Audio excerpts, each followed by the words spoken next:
하나님께서 함께 하시는 성령의 역사가 충만히 나타나고 제자들이 사역을 감당할 때 많은 무리가 이제 예수를 믿게 되는 역사가 막 일어납니다.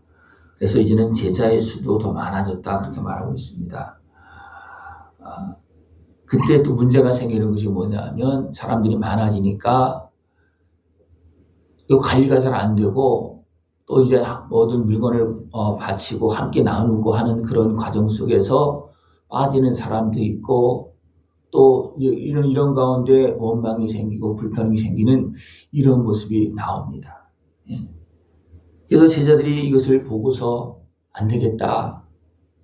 그렇게 해서 이제 일을 나눠서 감당할 수 있는 사람들을 이제 세우기로 작정하고 지혜와 성령 충만하고 칭찬받는 사람 7을 택하여서 이제 안수해서 제자를 세웁니다.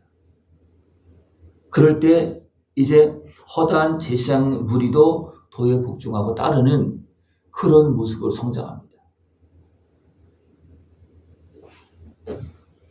사도들이 또 먼저 부름받은 사람들이 있지만 사람들이 많아지기 시작하면 그 지도자들을 통해서 이걸 다 감당이 안 되는 겁니다. 그럴 때 문제가 항상 생기게 되어 있습니다. 그랬을 때 이 문제를 어떻게 풀어나가야 되느냐. 어떻게 보면 사람들을 또 관리하고 모든 조직적 관리하는 그런 사람들이 필요하고 또 앞에서 말씀과 권세를 가지고 이끌어 나갈 그런 또 모습이 필요합니다. 이것이 균형이 잘 잡힐 때 성장할 수 있습니다. 아무리 사람이 많아도 그것을 앞으로 끌고 나갈 사람이 없으면, 다시 말하면 말씀과 성령 충만한 권세가 능력이 없으면 그 사람들을 끌고 나갈 수가 없고, 걸고 되면 그냥 막 번복이 되어서 갈등이 생기고 다툼이 생기고 이런 문제가 생겨집니다. 사도들이 사역을 감당하고 있을 때 많은 사람이 이제 많아지니까 사도들이 그 많은 사람들을 관리하고 조직을 관리하고 하는데 힘을 쓰다 보니까 문제도 해결이 안 되고 도리어 자꾸 문제가 더 발생되어지는 그런 일이 발생되어지는 거예요. 그래서 안 되겠다 해서 7 집사를 안수해서 세웁니다. 그냥 막 세우는 것이 아니고 어떤 사람 세웁니까? 지혜와 또 성령이 충만한, 성령과 지혜가 충만한 칭찬받는 사람들을 세운다는 겁니다. 여기서 또 잘못 세우면 어떻게 되겠습니까? 성령 충만하지 못하고 지혜롭지 못한 사람을 세우면 어떻게 되겠습니까? 그들로 인해서 도리어 더 많은 문제가 생길 수도 있어요. 왜냐하면 더 심한 갈등이 생길 수가 있고 완전히 파별이 나눠질 수 있는 그런 모습이 나타날 수도 있습니다. 그러나 어떤 사람을 세웠다고요? 성령과 지혜가 충만하고 칭찬받는 사람을 세웠다는 겁니다.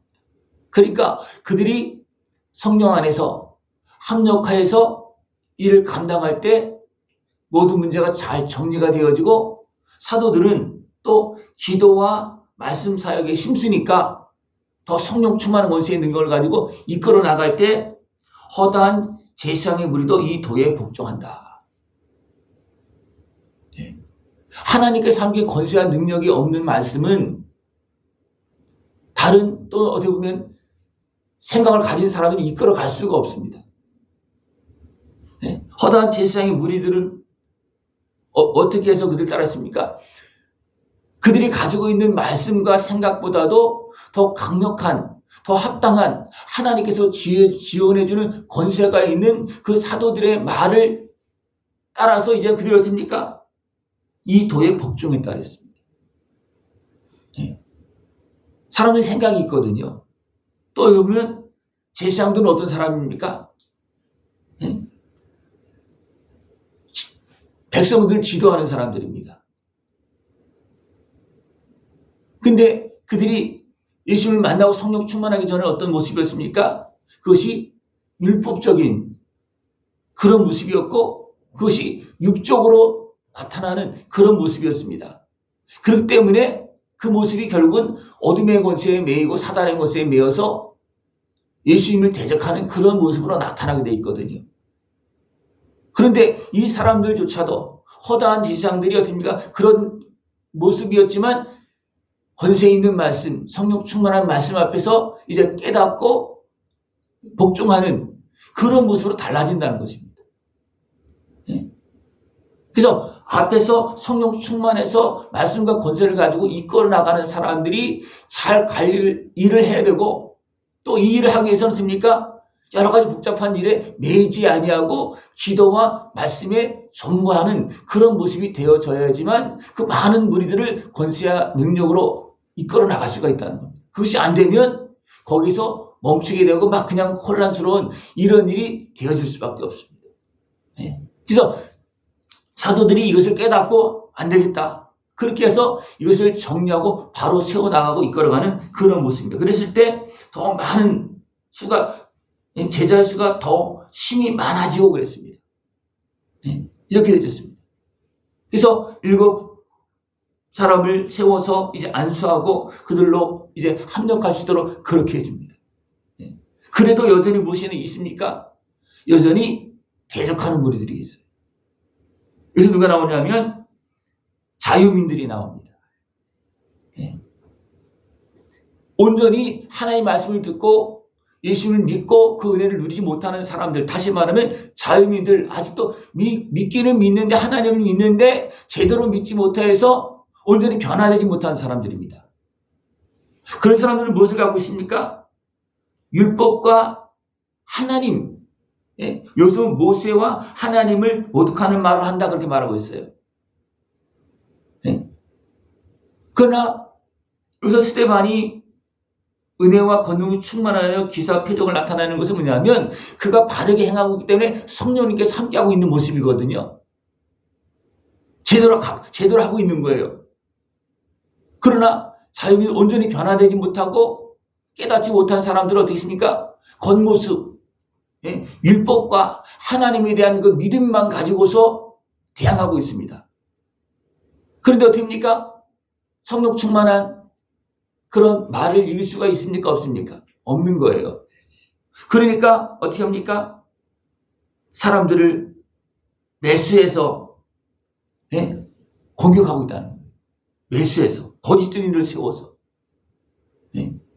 예수님을 십자가 못 박을 때도 사람들 어떻게 했습니까? 예수님께서 행하신 일과 대신과 서기관들 바리새인들이 행하는 일이 이거 비교가 되고 이거는 비교돼서도 안 되는 그런 모습을 확실히 다르게 됩니다. 그러니까 어떻습니까? 거짓을 통해서 예수님을 모함하고 대적하는 그런 모습이 나옵니다. 분명히 성령 충만해서 이제 기름 부음 받고 세운 사람들은 안싸우고 세운 사람들은 합력하는 모습이 되어지지만 그렇지 못한 다른 지도자들은 그렇지 못하는 그런 권세들은 어떻게 합니까? 도리어 대항하는 그런 모습, 그것도 대항할 때 안 되는 것입니까? 거짓을 꾸며가면서 사람들을 매수해서 대항하고 있는 그런 모습이라는 겁니다. 이런 모습들이 지금도 나타나고 있고 언제나 나타나고 있습니다. 그러니까 사단의 권세는 성령 충만한 하나님의 일을 방해하기 위해서 어떻습니까? 온전치 못한 사람들을 충동하고 세워서 방해하는 그런 모습이 되어집니다. 그러니까 사도들은 마음대로 건드릴 수 없지만 또 누구를 건드립니까? 성령 충만한 스데반을 건드려서 잡아서 공의 앞에 세웁니다. 그리고 또 어떻게 합니까? 이 사람이 나사렛 예수가 이곳을 헐고 또 모세가 우리에게 전하여준 규례를 고치겠다 함을 우리가 들었노라. 이 사람은 어떤 사람입니까? 율법을 알고 하나님을 믿는 것까지는 하는데 아직도 예수님을 모르는 사람들이에요. 그러니까 어떻게 합니까? 예수님을 트집 잡아서 나사렛 예수를 트집 잡아서 뭔가 공격하고 있는 그런 모습이라는 거예요. 그러니까 또 어떻게 합니까? 공회의 원들은 어떤 사람들입니까? 아직도 온집 허당 무리들이 이제 제사장의 무리들이 이렇게 왔지만 아직도 돌아오지 못하고 여전히 사단의 권세에 매인 사람이 여전히 있는 거예요. 그러니까 그들과 합세해서 스데반을 죽이는 이런 일을 행하고 있다는 겁니다. 항상 이것이 나눠집니다. 진짜 믿음의 사람과 외형적인, 외식적인 사람과 나눠지게 되어 있습니다. 가다 보면 나눠지게 되어 있어요. 그럼 어떻게 되겠습니까? 항상 갈등이 생기고 그 다음에 막 핍박이 나타나고 되고 공격이 나타나고 되고 이런 모습이 나타납니다. 네. 이런 모습 속에서 스데반이 공에 잡혀갔습니다. 그러나 스데반은 어떻습니까? 성령 충만한 사람, 지금 하나님 은혜 가운데 있는 사람이기 때문에 잡혀갔지만 그 얼굴이 천사의 얼굴 같다는 겁니다. 왜? 잡혀갔지만 왜 있습니까? 그들이 누군지를 알고 스데반 성령 충만한 게 누군지 알고 왜 이렇게 하고 있는지 알기 때문에 도리어 기쁨이 충만한 모습이라는 거예요. 그래서 얼굴이 천사 얼굴 같다는 겁니다. 근데 스데반이 성령 충만하지 못하고 그냥 다시 육신의 그 생각, 감정으로만 나갔다 어디 계십니까? 막 화를 내고 내가 잘못한 것이 뭐냐 막 싸울 거예요. 근데 그렇게 하지 않았다. 왜 그렇습니까? 그가 바르게 서 있기 때문에 그렇습니다. 바르게 서 있기 때문에. 그러니까 그런 어둠의 환경에 대적의 핍박에 끌려가지 아니하고 여전히 그는 성령 충만한 모습으로 하나님 앞에 서서 그것을 감당하고 있는 겁니다. 우리는 성령과 지혜가 충만한 모습이 되어져서 대제걸세를 이겨야 됩니다. 그렇지 못하면 무너지는 겁니다. 사람들이 많아지니까 어떤 일이 생겼다고요? 이 육에 속해서 원망이 생기고 불평이 생기기 시작하는 겁니다. 왜? 그 틈으로 여러 가지 문제가 또 생기기 때문에 그렇습니다. 그랬을 때 지혜롭게 이것을 감당하고 또 사도들은 더 성령 충만한 권세의 능력의 말씀을 가지고 이끌어 나가니까 더 많은 그런 제자가 세워지는 하나님 나라가 확장되지는 놀라운 역사가 일어납니다. 이렇게 우리는 이런 말씀들을 통해서 우리가 어디로 가야 되느냐, 어떻게 문제를 해결해야 되느냐, 그것을 우리는 찾아야 되고 그 길로 나가야 되고 또 그렇게 함에도 불구하고 여전히 대제걸세는 활동하고 일어납니다. 그래서 어떻게 해야 되느냐, 그것을 이겨나가야 됩니다. 어떻게 하면서 죽는다 할지라도. 그죠? 스데반이 결국 어떻게 됩니까? 그들의 모함에서 돌 맞아 죽습니다. 그러나 스데반의 그 모습 보고서 사람들이 깜짝 놀랍니다. 왜냐하면 돌 맞으면서도 그의 얼굴이 더 빛나니까. 이런 담대한 믿음의 길로 걸어 나가야지만 그런 대적의 갈등들을 이겨나갈 수가 있고 계속해서 전진해 나갈 수가 있습니다. 우리는 더 지혜롭고 더 성령 충만한 모습으로 하나님 나라를 위해서 아름답게 쓰임받을 수 있는 그런 복된 모습, 깨어있는 모습 되어지길 축원합니다. 기도드리겠습니다. 하나님 아버지 감사합니다. 우리를 사랑하시고 예수님의 십자가 은혜를 통해서 자녀 삼으시고 주영으로 충만케 해주시어서 하나님 나라를 확장하는 데 쓰임받을 수 있도록 인도하심을 감사를 드립니다. 성령 충만함과 또 지혜를 가지고서 하나님께서 이루시는 그 뜻을 온전히 따라 이룰 수 있도록 주님 역사하여 주시옵소서. 예수님의 이름으로 감사하며 기도드리옵나이다. 아멘.